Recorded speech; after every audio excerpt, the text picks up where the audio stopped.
Hello दोस्तों, कैसे हैं आप लोग। नमस्कार आप लोगों को हमारे चैनल इंडिका कोचिंग सेंटर पे। दोस्तों, आज हम आप लोगों को इतिहास विषय के बारे में कुछ ऐसी चीज़ें शेयर करने के लिए आए हैं जिससे कि आपके एग्ज़ाम्स में हमेशा क्वेश्चंस बनते हैं, ठीक है। और यह इसका इतिहास का एक बेसिक स्ट्रक्चर भी होता है। प्रीलिम्स लेवल पे हों या मेंस लेवल पे हों, यहाँ से क्वेश्चंस पूछे ही जाते हैं। यदि आप यूजीसी नेट की भी परीक्षाएं दे रहे हैं तो भी यहाँ से क्वेश्चंस आपसे बार बार पूछे जाते हैं।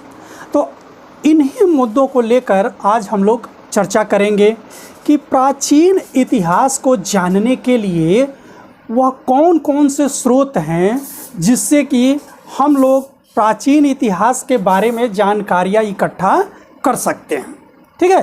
तो चलिए आज आप लोगों को हम प्राचीन इतिहास के उन स्रोतों के बारे में बताने का प्रयास करते हैं कि किन किन स्रोतों के आधार पर हम लोग प्राचीन इतिहास को पढ़ते हैं, जानते हैं या समझते हैं। वह कौन कौन से ऐसे स्रोत हैं जो हमें प्राचीन इतिहास को जानने के लिए उपलब्ध हैं। अब आप लोगों से एक चर्चा मैं करूं, भारतीय इतिहास के बारे में जो पश्चिम के इतिहासकार हैं वह बार बार यह आक्षेप लगाते हैं कि भारतीयों को इतिहास का ज्ञान नहीं था या भारतीयों को इतिहास के बारे में विशेष जानकारी नहीं थी। लेकिन यह धारणा क्या है, गलत है। रही बात इतिहास की, तो यह उचित है कि हमारे पास हेरोडोटस या वेली जैसे इतिहासकार भारत में नहीं हुए, लेकिन फिर भी हमें इतिहास की अनेक गहराइयाँ हमारे वेदों से, ग्रंथों से या काव्यों से मिलती हैं जो कि हमारे इतिहास के बारे में, इतिहास को समझने में महत्वपूर्ण बिंदु उपलब्ध कराती हैं, ठीक है। तो चलिए हम लोग जानने का प्रयास करते हैं कि प्राचीन इतिहास को जानने के लिए वह कौन कौन से स्रोत हैं जो कि हमें प्राचीन इतिहास के बारे में अध्ययन कराने के लिए उपलब्ध हैं। तो प्राचीन इतिहास जानने के स्रोतों को हम लोग 3 भागों में बांट देते हैं। अध्ययन की दृष्टि से हम लोग इसको क्या करते हैं, 3 भागों में बांट देते हैं। पहले भाग को हम लोग कहते हैं पुरातात्विक साक्ष्य, दूसरे भाग को हम लोग कहते हैं साहित्यिक साक्ष्य, और तीसरे भाग को कहते हैं हम लोग विदेशी यात्रियों का विवरण, ठीक है। इन्हीं के माध्यम से हम लोग क्या करते हैं कि प्राचीन इतिहास को जानने का प्रयास करते हैं। अब आइए एक एक करके हम लोग इनके विषय में जानने का प्रयास करें। तो देखिए, पुरातात्विक साक्ष्य के अंतर्गत हम लोग लेते हैं किसको, अभिलेख को। अभिलेख क्या होते हैं? अभिलेख जो होता है यह पत्थर की शिलाओं पर लिखा गया एक राजाज्ञा होता है जो प्राचीन काल में शासक लिखवाया करते थे। तो भारत में जो प्राचीन अभिलेखों का साक्ष्य मिलता है वह अशोक के अभिलेखों का ही साक्ष्य में प्राप्त होता है। लेकिन यदि इससे पूर्व का अभिलेख भी हमें प्राप्त हुआ है, वह है आपका बोगोज कोई से मिला हुआ है जो कि ईरान में है। यह 1400 ईसा पूर्व का अभिलेख है, ठीक है। यह लकड़ी का बना हुआ अभिलेख है, लेकिन हमारे पास जो साक्ष्य है वह क्या है, अशोक का अभिलेख है। दूसरा है मुद्राओं के माध्यम से जो शासक वर्ग होता था यह क्या करता था, विनिमय करता था। तो इन मुद्राओं के माध्यम से भी हमें प्राचीन इतिहास को जानने के लिए जानकारियाँ प्राप्त हो जाती हैं, ठीक है। अब नेक्स्ट साक्ष्य है भवन। इस काल में अनेक भवन निर्माण किए गए थे। इन भवनों की नक्काशी कैसी थी, इन भवनों के निर्माण के लिए किन किन चीज़ों का उपयोग किया गया था, इनसे भी हमें इस काल को जानने के लिए महत्वपूर्ण जानकारियाँ प्राप्त हो जाती है, ठीक है। अब इसके बाद आती हैं मूर्तियाँ और चित्रकला। मूर्तियों के माध्यम से इस काल में अनेक देवी देवताओं की भी मूर्तियाँ बनी हैं।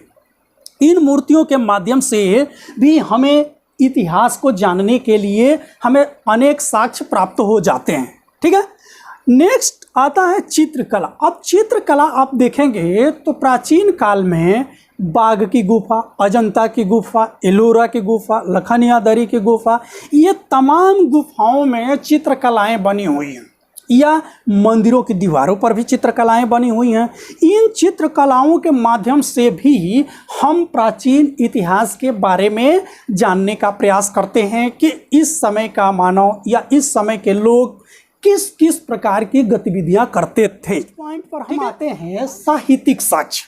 अब दूसरा साक्ष्य हमारे पास क्या है? साहित्यिक साक्ष्य। साहित्यिक साक्ष्य को हम लोग मुख्य रूप से दो भागों में बांट देते हैं। कितने भागों में बांटते हैं? दो भागों में बांटते हैं। पहले को कहते हैं हम धार्मिक साहित्य और दूसरे को कहते हैं लौकिक साहित्य।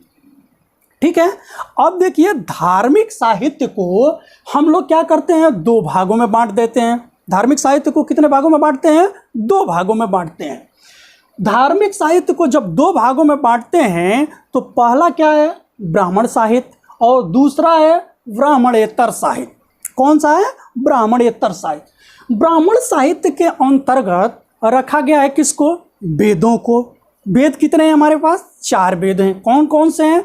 ऋग्वेद है, यजुर्वेद है, सामवेद है, अथर्ववेद है, और इन 4 वेदों के 4 उपवेद भी हैं।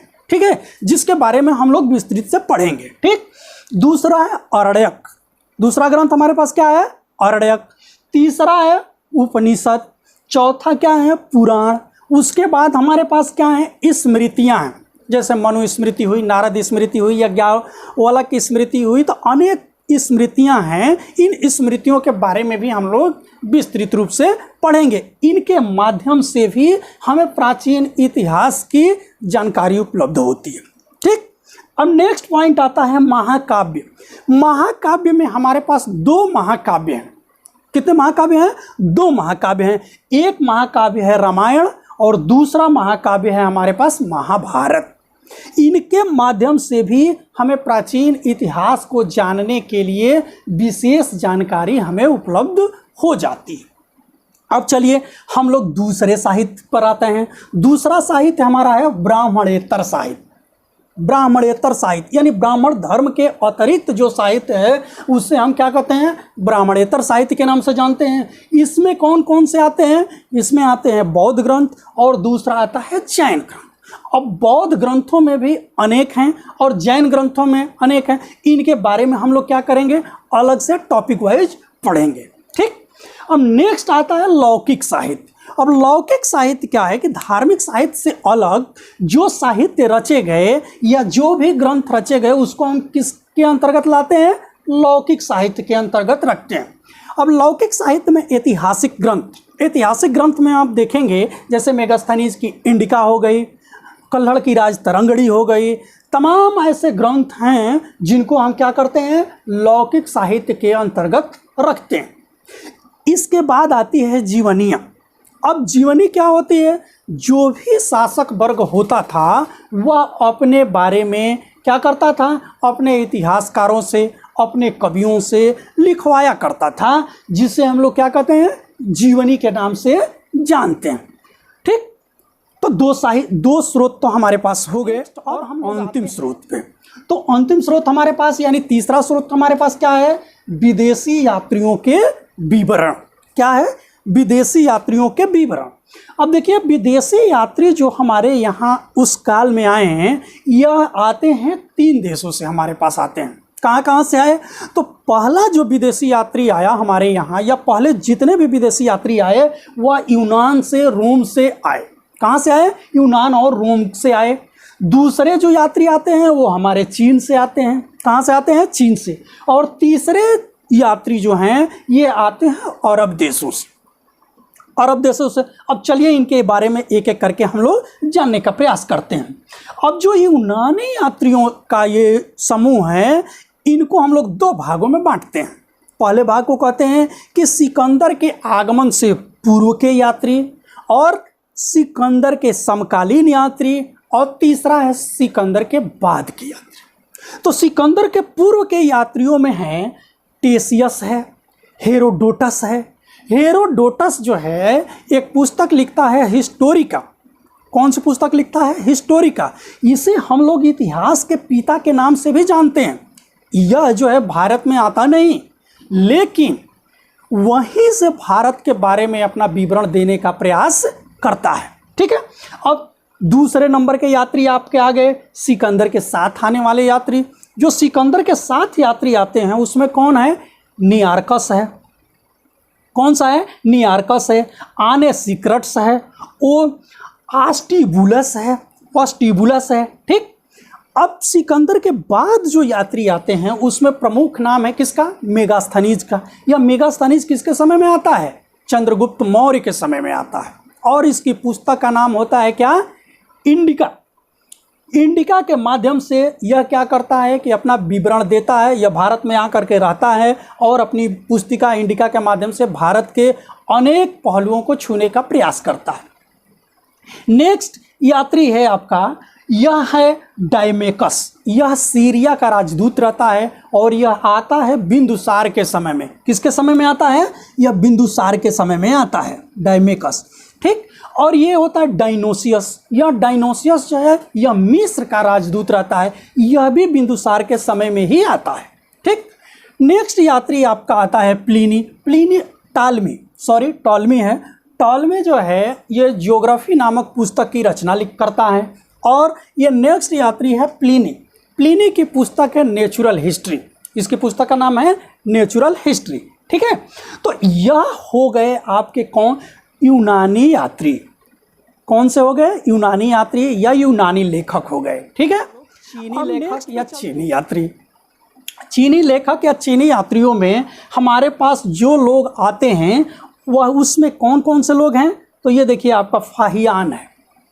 फाहियान किसके समय में आता है?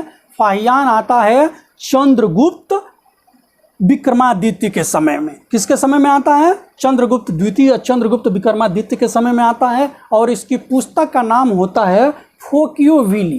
क्या नाम होता है इसकी पुस्तक का नाम? फोकियोविली। और दूसरा यात्री होता है सुंगयुंग। इसका क्या नाम है? सुंगयुंग। और नेक्स्ट यात्री आता है ह्वेनसांग। ह्वेनसांग जो है यह आता है आपके हर्ष के शासनकाल में।